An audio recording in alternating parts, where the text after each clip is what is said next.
किसान बंधुओं नमस्कार। आप विराज एग्रोटेक चैनल देख रहे हैं। विराज एग्रोटेक चैनल में आप सभी का पुनः एक बार फिर से अभिनंदन है।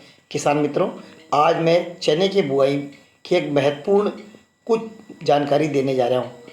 कुछ गलतियां ऐसी हैं जो किसान बंधु चने बुआई में कर देते हैं, जिससे उनका उत्पादन गिर जाता है। ऐसे में 5 से 6 कुछ गलतियां हैं जिन पे यदि हम सुधार कर लें तो निश्चित है हम हमारे चने का उत्पादन अधिक से अधिक ले सकते हैं। किसान मित्रों, चना बुआई करने से पहले हमें खेत को अच्छे से तैयार करना होता है। यानी या तो आप एक बार प्लाऊ कर सकते हैं या आप 2 बार अच्छे कल्टीवेटर गहरे जुताई करके लोहे के पटे से ज़मीन को समतल कर लें या रोटावेटर के द्वारा ज़मीन को समतल कर लें। समतल करने से एक ये फ़ायदा होता है किसान बंधुओं कि हमारी बीज सैया बहुत अच्छी बनती है, बीजों का अंकुरण बहुत अच्छा होता है। किसान बंधुओं, तीसरी बात आती है कि बीज का चयन। बीज किस प्रकार का चयन करें। किसान बंधुओं, बहुत से किसानों को हमने देखा है कि वो कटे पटे दाने वाले कीड़े लगे हुए बीज या ठंडे भरे हुए जो भंडारण किया हुआ था ठंडे बीजों का, उन बीजों का उपयोग करते हैं जिनका अंकुरण बहुत कम होता है। किसान बंधुओं, हमें प्रयास करना चाहिए कि कोई सी भी प्रमाणित कंपनी का बीज आप लें। बीजों को लाकर सबसे पहले 100 दाना कोई भी प्लास्टिक प्लेट में डालकर उन्हें हम उगा कर देखें। यदि उनका अंकुरण 90% से ऊपर होता है तो हमें उन बीजों का उपयोग करना है। अब बात आती है बीज ट्रीटमेंट की। चौथी बात आती है बीज ट्रीटमेंट अवश्य करें। ये गलती न करें। कुछ किसान बंधु बीज ट्रीटमेंट नहीं करते हैं, जिससे उकटा जैसी बीमारियों का सामना करना पड़ता है। इसलिए बीजों का बीजोपचार बहुत ज़रूरी है। इसके लिए हमें 2 प्रकार की कीटनाशकों का आवश्यकता होती है। एक तो फंगिसाइड, दूसरा इंसेक्टिसाइड। फंगिसाइड यानी फफूंदीनाशक और दूसरा कीटनाशक, क्योंकि जड़ों में कीटों का भी प्रभाव होता है और फंगस का भी प्रभाव होता है। तो हमें अच्छे सी कंपनी के कीटनाशक एवं फफूंदीनाशक दोनों दवाइयों का उपयोग करना है। किसान बंधुओं, 5वीं बात आती है आपकी कि सबसे बुआई के समय हमें चने की बुआई गहरी करना है। लगभग 6 इंच के गहराई में हमें जाके इसकी बुआई करना है। ऐसा क्यों करना होता है किसान बंधुओं? 6 इंच की बुआई में क्या होता है कि हमारे खेतों में 4 से 5 इंच के ऊपर फंगस रहती है।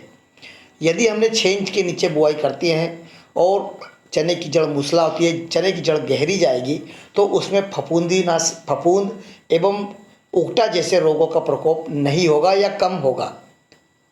तो वो ध्यान रखें कि हमें चने की बुआई गहरी करना है। उससे निश्चित है ये नुकसान होता है कि 15 लगभग जो चना 10 दिन में उग कर ऊपर आता है वो 15 दिन लग जाते हैं, परंतु उससे निश्चिंत होकर आप उस 6 से 7 इंच की बुआई करें। चना का अंकुरण अच्छा होगा और जो आने वाले समय में तुमको फ़ायदा होगा। छठवीं बात ये आती है कि चने की बीज की मात्रा प्रति एकड़ क्या रखना है। जिन चनों का बीज छोटा होता है उन्हें लगभग 35 किलो प्रति एकड़ के हिसाब से बुआई करें, और जिन चने के बीज का दाना बड़ा होता है उन्हें लगभग 5 किलो ज़्यादा यानी 40 किलो प्रति एकड़ के हिसाब से आपको बुआई करना होगा। और ये भी जानकारी रखना होगा कि किस प्रकार से हमें इन चनों की बीजों की बुआई करना होती है। चनों की बुआई करने के बाद में हमें एक बात जब ध्यान रखना है कि इसमें पहला पानी या दूसरा पानी कब देना है। मित्रों, यदि आप एक पानी देना चाहते हो तो जब चने में फूल आना शुरू हो हल्के से, ये लगभग 40 दिनों के जब हों, उस समय आपको पहला पानी और अंतिम पानी दे देना है। और यदि कोई बंधु 2 पानी देना चाहता है तो यदि स्प्रिंकलर की व्यवस्था हो तो वो कम से कम 15 से 20 दिनों के बाद में एक स्प्रिंकलर का स्प्रे कर दें। वो लगभग 3 से 4 घंटे की शिफ्ट लगाएं और दूसरा पानी लगभग 40 के दिनों के बीच में जब फूलों में का आना शुरू हो उस समय हम ये देना होता है। किसान बंधुओं, यहाँ पर एक सावधानी ये जरूर रखना है कि यदि फूल की मात्रा 25% से ऊपर आ गई है तो उस समय कतई भी पानी न दें। यदि हमने उस समय पानी दे दिया तो हमारा चना बहुत बड़बार कर लेगा और फल नहीं आ पाएंगे, या फिर अति पानी से उनको नुकसान होगा। चने की बोनी उन्हीं खेतों में चयन करें जहाँ पर पानी का भराव ना हो। ये सावधानी रखें, यदि पानी का भराव हुआ तो निश्चित है हमें नुकसान होगा। किसान बंधुओं, अब रही बात, आठवीं बात कि कौन सी दवाइयों का उपयोग करें। वैसे तो मैं हर आपको 15 दिन में चने के ऊपर एक अपना वीडियो देता रहूँगा, परंतु इसके बाद भी आप ये ध्यान रखें कि अच्छी कंपनियों की अच्छी सी दवाइयों का ही उपयोग करें। और मैं मानता हूँ कि निश्चित है कि 2 स्प्रे में आपके चने बहुत बढ़िया आ जाएंगे।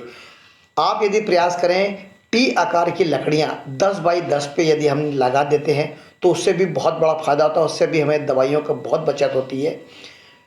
मैं हर वर्ष अपने खेतों में टी आकार की लकड़ियों को 10 बाई 10 पे लगा देते हैं, जिससे जो पक्षी रहते हैं उन कीड़ों को खा लेते हैं और उससे हमें दवाइयों का पैसा बच जाता है। किसान मित्रों, दवाई या कीटनाशक देने का समय भी निश्चित करें। कभी भी दवाई यदि आप जब दें, कीटनाशक दें, तो 10 बजे दिन के बाद दें। ओस पर दवाइयों का स्प्रे न करें, क्योंकि उस समय नुकसान हो जाता है। फूलों पर भी ओस बनी रहती है और दवाइयों यदि डलती है तो नुकसान होता है। किसान बंधुओं, कुछ महत्वपूर्ण जानकारी मैंने आपके बीच में शेयर करी है। हो सकता है आपको पसंद आई हो, तो आप शेयर करिएगा, लाइक करिएगा और सब्सक्राइब करिएगा विराज एग्रोटेक चैनल को। जय हिंद, जय भारत।